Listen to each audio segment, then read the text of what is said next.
Bonjour tout le monde, ceci est la première vidéo dans une série de 3 vidéos où je vais essayer de mettre du sens sur ce phénomène étrange qui est que d'une part, il y a une explosion du mouvement vegan et que de l'autre, l'industrie de la viande continue à grandir. En tant que vegan qui boycotte les produits animaux justement pour que leur industrie dégueulasse s'écroule, ça me désespère un peu. Cette série va être une adaptation de vidéos que j'ai déjà faites en anglais, cependant j'ai changé pas mal de choses pour m'adapter au contexte français. Vu qu'il y a beaucoup à dire, j'ai décidé de la séparer en 3 parties que je publierai progressivement. Vidéo 1, donc celle-ci, qui se concentre sur le futur de l'industrie de l'agriculture animale en France, et notamment son plan soutenu par Emmanuel Macron pour continuer à augmenter la production dans les années à venir alors que la consommation française diminue. Vidéo 2 qui sera plutôt axée sur le modèle de production capitaliste.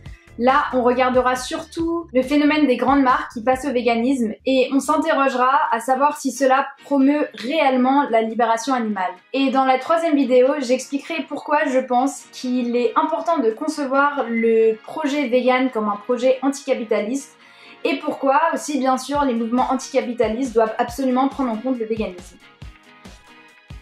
Il y a des moments où je suis très optimiste quant au progrès du mouvement vegan, et il y en a d'autres pendant lesquels j'ai l'impression qu'un monde vegan n'a jamais été aussi éloigné. En France, cette contradiction est tout aussi présente qu'à l'échelle mondiale. En ce qui est du véganisme, il y a eu des victoires considérables au cours des quelques dernières années. Il y a eu l'ouverture de plusieurs dizaines de nouveaux restaurants veggie, et une montée en flèche d'alternatives végétaliennes dans les supermarchés. Il y a également eu des polémiques importantes sur la cruauté animale dans les abattoirs et une réelle prise de conscience sur les dangers que représentait la viande pour la santé et l'environnement. Et cet élan pour le mouvement vegan est partagé par les États-Unis, le Royaume-Uni, le Portugal, l'Allemagne, l'Australie, enfin tout ça pour dire qu'il paraîtrait évident que la condition des animaux va en s'améliorant. Cependant, à l'échelle mondiale et même en France, les chiffres sont incontestablement mauvais.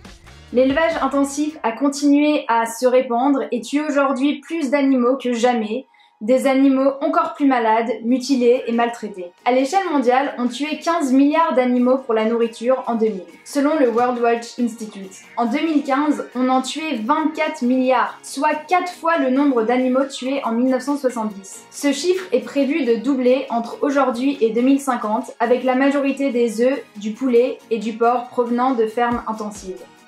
Et tout cela sans parler de l'abattage des poissons qui se compte par milliers de milliards. Donc même si le marché vegan explose et que ça nous donne l'illusion d'un monde meilleur pour les animaux, l'industrie de la viande, elle, ne semble pas s'effondrer en contrepartie. Pire encore, il semblerait qu'elle ne fait que monter en puissance. Malheureusement, ce n'est pas surprenant. Quand on étudie la stratégie que l'industrie de l'agriculture animale a mise en place ces dernières années, on réalise que sa dépendance à nos habitudes alimentaires est quasiment négligeable. Cela veut dire que le changement des marchés occidentaux ne suffira pas à faire chuter l'abattage d'animaux. Pendant les prochaines années, la croissance de l'exploitation animale tient en gros à 2 choses. Première, l'ouverture de davantage d'établissements destinés à l'élevage intensif et deuxièmement, à une économie de marché toujours plus libérale qui facilite l'exportation de la marchandise partout dans le monde. La première chose à prendre en compte est que l'élevage intensif est un phénomène relativement récent. Ce mode de production a commencé à se déployer il y a moins de 50 ans, au début des années 80. Ces établissements ressemblent à des hangars immenses avec des silos gigantesques où sont entassés dans un même lieu jusqu'à 300 000 volailles, 25 000 porcs ou 120 000 moutons. On compte déjà plus de 250 000 fermes industrielles aux États-Unis, dont environ 50 000 qui qualifient de méga-farm, qui est le niveau le plus intensif.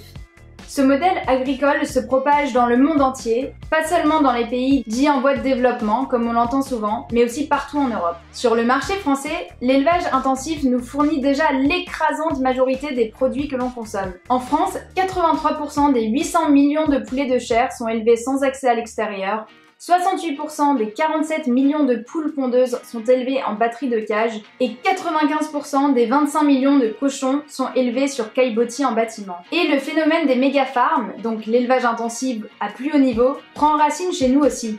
Il y a par exemple la ferme des 1000 vaches, une exploitation bovine laitière industrielle qui a ouvert ses portes en 2014 dans le département de la Somme. La ferme, totalement robotisée, occupe 19 000 m² et est entièrement conçue pour obtenir la meilleure productivité. Elle peut accueillir 1000 vaches et produire près de 3,5 millions de litres de lait chaque année. Elle a même un lotissement pour les veaux qui seront soit tués, soit élevés pour leur lait à leur tour. On n'avait encore jamais vu un élevage intensif de cette taille en France.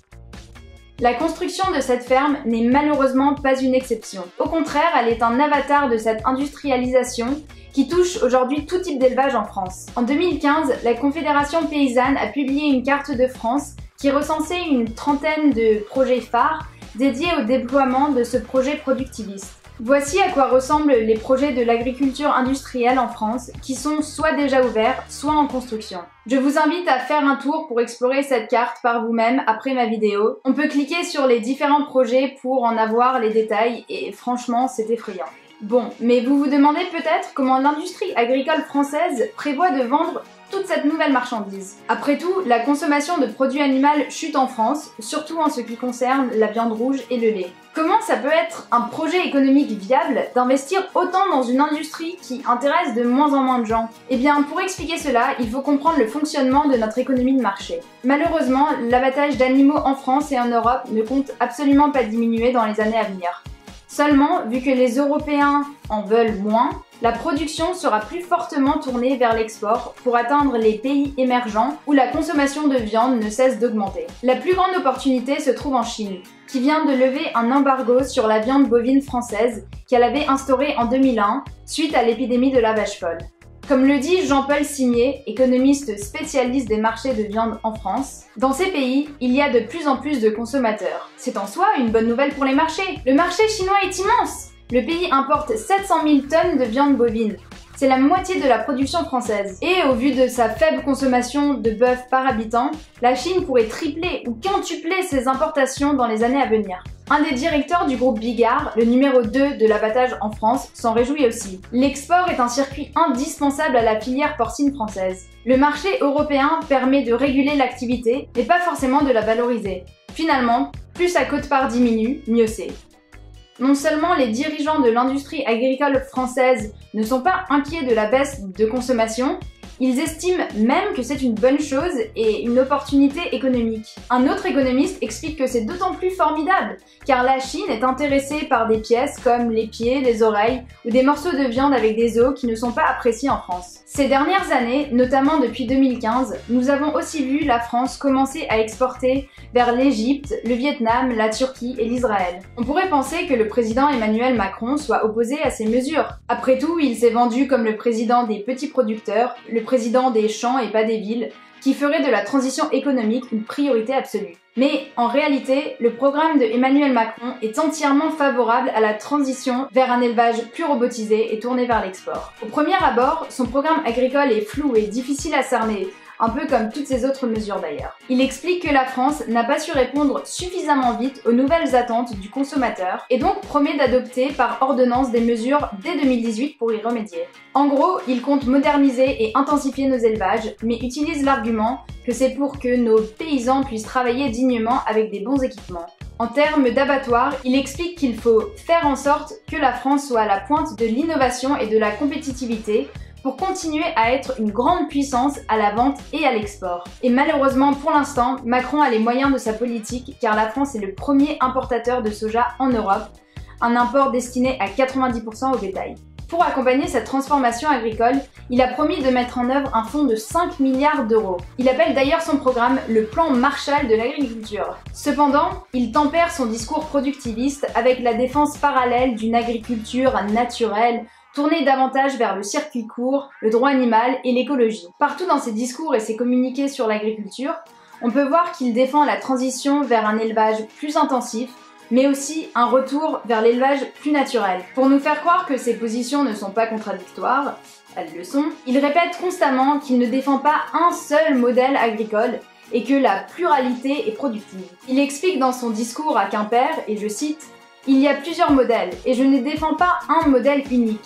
Il faut un modèle parfois plus intensif et, dans ces cas-là, mieux orienté vers l'export. » On s'en souvient chez Richard, et c'est ce qu'on a fait avec Doux et toutes celles et ceux qui travaillent autour de cette belle entreprise. et qui, en Bretagne, produisent des poulets de manière intensive et qui les exportent vers d'autres marchés. Donc, en gros, sa politique s'engage à augmenter la qualité de la viande pour les Français et de refiler tous les produits de basse qualité produits par l'élevage intensif à l'étranger. Les mesures d'Emmanuel Macron semblent donc en parfaite résonance avec celles de l'industrie de l'exploitation animale française. Malheureusement, on voit ce même phénomène se produire partout en Europe. C'est pourquoi nous voyons la viande produite dans les pays occidentaux déplacée partout dans le monde. Quand j'ai fait cette vidéo en anglais, je me suis concentrée sur la Grande-Bretagne et comment le Brexit allait lui permettre de réaliser cette même stratégie à encore plus grande échelle. Donc dans cette vidéo, je cherchais surtout à montrer qu'une conscience grandissante de l'exploitation animale en France, malheureusement ne suffit pas à abolir l'industrie de la viande. En tant qu'allié des animaux, il est important que nous voyions aussi l'abolition du capitalisme et de l'économie de marché comme un objectif fondamental de notre lutte. Ceci supposerait qu'être vegan ne s'arrête pas à l'adoption d'un nouveau mode de consommation individuel, mais aussi une réelle implication dans les autres combats économiques et sociaux qui cherchent à déconstruire le système néolibéral. Donc voilà, j'espère que cette vidéo vous aura intéressé. Si c'est le cas, s'il vous plaît, n'oubliez pas de la liker, de me laisser un commentaire pour me dire ce que vous en avez pensé, et aussi de la partager sur les réseaux sociaux. Et puis aussi de regarder ma deuxième vidéo qui sortira la semaine prochaine pour la suite. Voilà, bye!